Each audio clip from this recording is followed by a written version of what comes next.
We're going to be talking about chapter 24, section 2. And it's called Europe Faces Revolution. As we talk about these these nationalistic uprisings that really challenge the conservative order of Europe. That's a loaded sentence. Let me unpack it a little bit. Liberal means live and let live. If I'm causing no harm, let me do my thing. Nationalist means identifying with a group of people of my choice. If you're my squad until I don't want you to be my squad. Then we're done and you're dead to me. That's nationalism in a nutshell. I choose my squad until I'm done with them. And then no. And then finally, the term conservative means keep it the old way. If it ain't broke, don't fix it. Do what has worked in the past. So, again, liberal, live and let live. Nationalist, squad up, challenge the old way of doing things. So, a little more about this. Throughout the early 1800s, there were three basic schools of thought in regards to all the conflicts and upheavals in Europe. Number one, the conservative, the old way. Many of these people preferred the traditional monarchies. Why? Because that's the old way. The monarchy is keeping the workers in line, is keeping them working. It's providing stability. But then there were liberals. Liberals were often made up of business people who wanted a limited democracy, who wanted a say in the types of rules that were imposed upon them. And then finally, there were radicals. These radicals believe in liberty for all. That was once a radical concept. Liberty for all. Equality for all. And want the vote for everyone. So that belief, that we now hold to be self-evident, was once considered a radical one. These freedoms that we have, you hear it so much it's cliche that people died for these freedoms. But people died for these freedoms. And not all of them were soldiers on battlefields. Many of them were Rosa Parks sitting on buses. Many of them were Elizabeth Eckfords enrolling in the University of Arkansas. Many of them were Medgar Evers, who were murdered by the Ku Klux Klan because they dared to attend a school. Again, not all true heroes wear uniforms. By the way, Avengers comes out this weekend, yeah. So another thing, in terms of squatting up, nationalism, a loyalty to the people of your choice is, the essence of nationalism. A loyalty to a nation of people with a common culture and common history, people that you identify with, that you connect with, that you've chosen to be in a group with, is the theory behind nationalism. That if you don't like this country, you can go somewhere else. That if you no longer identify with this country and you're a part of a group of people, you can separate. And this philosophy has led to many new nation states. These are nations with their own independent government. For example, there's a county in the state of Tennessee called Scott County. And during the American Civil War, the people of Scott County did not want to join the Confederacy. And so they left the state of Tennessee. In fact, they wound up forming their own nation. Yeah, there's a county in Tennessee that's the nation state of Scott. That's a thing.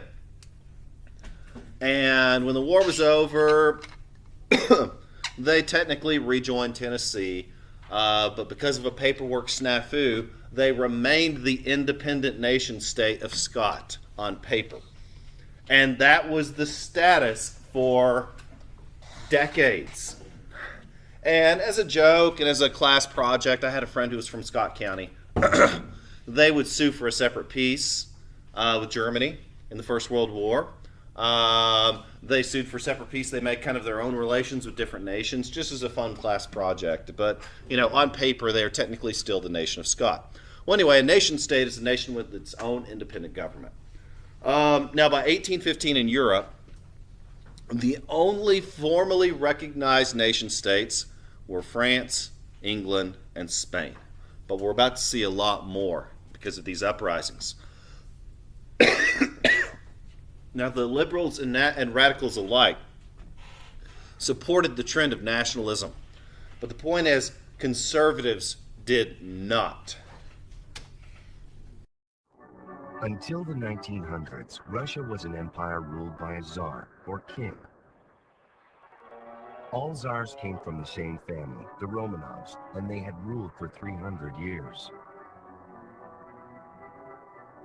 The czars created a society in which the rich landowners lived a life of luxury, while the workers and peasants struggled to survive. But at the turn of the 20th century, the people began to cause problems for the czar.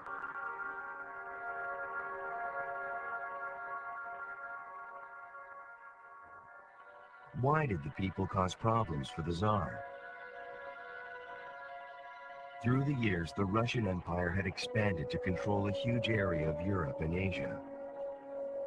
Because it was so large, the empire was now home to people of many different ethnicities, religions, educations, and wealth. All these people want different things. Some want land, some want more freedom, some want government reforms. These demands soon become a threat to the rule of the czars.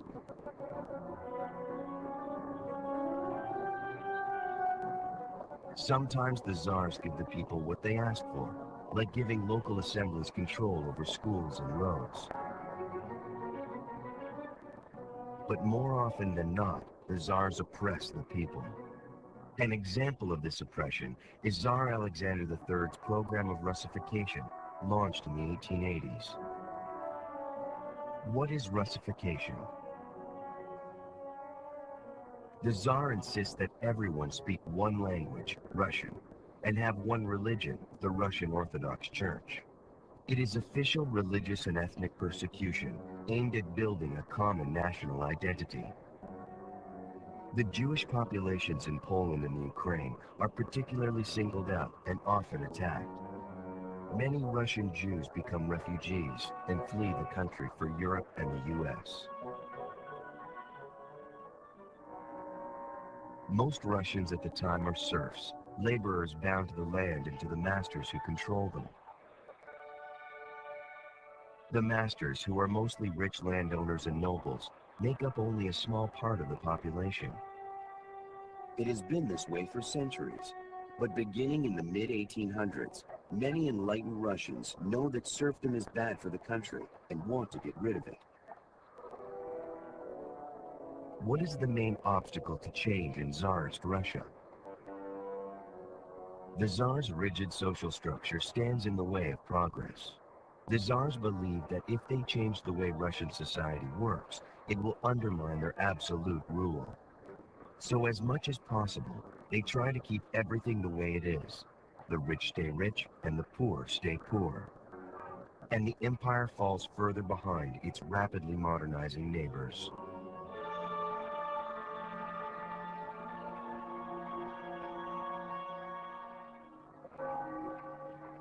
It soon becomes clear that Russia is a backward empire that needs to industrialize in order to survive.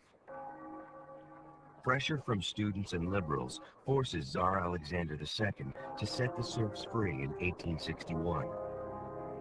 Many peasants moved to the cities, taking jobs in factories and industry. But instead of finding a better life, they find overcrowding, poverty, and disease.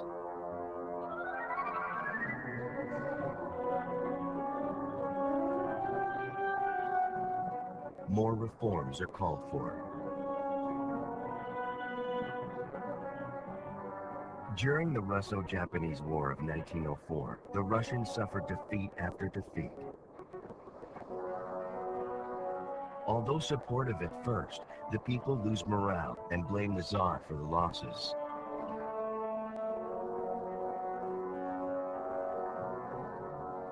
Protesters flood the streets, workers go on strike, and liberals call for a constitution to overhaul the corrupt, ineffective government of the Tsar. On January 22, 1905, a group of people loyal to the Tsar marched through the streets of St. Petersburg towards the Winter Palace.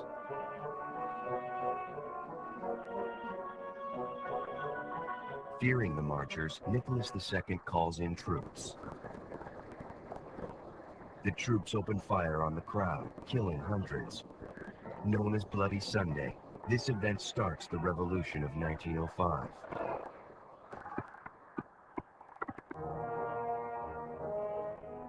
In the months that follow, riots spread across the country. In some cities, workers take over the local government. Peasants revolt and demand land. Minority nationalities call for self-rule from Russia. At last, Nicholas II is forced to announce sweeping reforms. He also agrees to the establishment of a Duma, an elected national legislature. In his October manifesto, the Tsar promises freedom of person, conscience, speech, assembly, and union.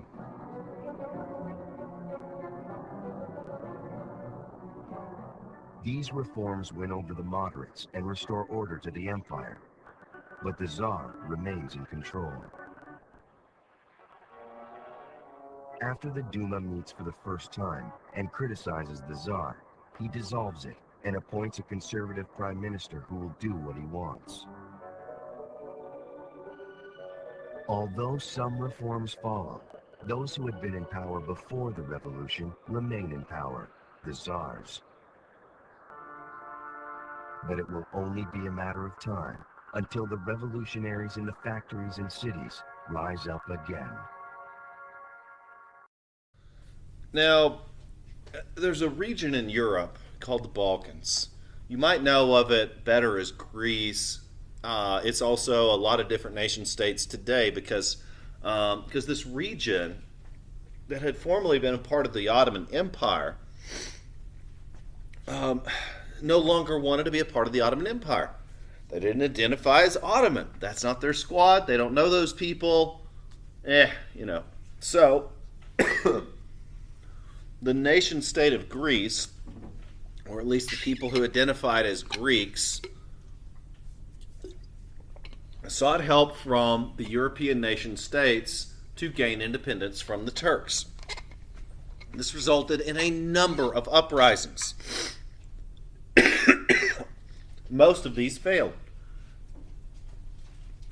But the people of Belgium, the people of Italy, the people of Poland all held revolts and uprisings, and all failed. And by the mid-1830s, the monarchs were back in control. Many of these uprisings were based around ethnic identities. Ethnic identities. So, it comes down to, like we talked about this philosophically, like, what is culture? How do you describe yourself when you meet someone? You often do that by interest. You often first connect by language, and then sometimes you identify through race, ethnic origin, etc. Those aspects of you that you identify as your culture. And those are things that you often connect with people based on. And that's how many of these uprisings began. Oh, you speak the same language? We're Greek? Oh, our boss, he doesn't even speak our language.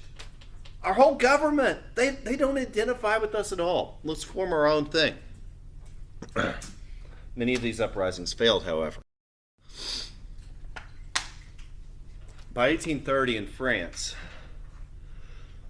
the French Revolution had been so effective, the resulting Napoleonic Wars had been so cataclysmic, so influential, that the monarchs were unable to regain control. By 1848, the mob in Paris had overthrown the monarchy entirely. and set up a new republican government. But the people of France were divided about how this should go until eventually a constitution was formed. And so from 1848 forward, France is a constitutional democracy. Here's a painting of the uprisings in 1848, the overthrow of the French monarchy. And in the end, Napoleon's nephew was elected president, Louis Napoleon. He took on the title of emperor, promised to restore order through tough rule. And many people accepted that. Now in Russia, so just a brief recap. Ivan the Terrible overthrew the Mongols in Russia and began the kind of beta version of the Russian state. Peter the Great brought Russia to greatness. Catherine the Great moved things forward a little bit. But by the mid-1800s, there were social challenges going on all around Europe. Many people no longer wanted to be ruled by monarchs. But in Russia, in the mid-1800s, the people were still under the absolute control of the Tsar. The Tsar in Russia remained in power until 1917. But Russia's horrible poverty and lack of industrialization and poor military led to many attempts at reform. By 1861, the Tsars were forced to free the serfs, but yet they used their economic situation to keep them tied to their land. Tsar Alexander was actually assassinated by terrorists in 1881, and the next Tsar tried to encourage economic progress as a means to stabilize the nation.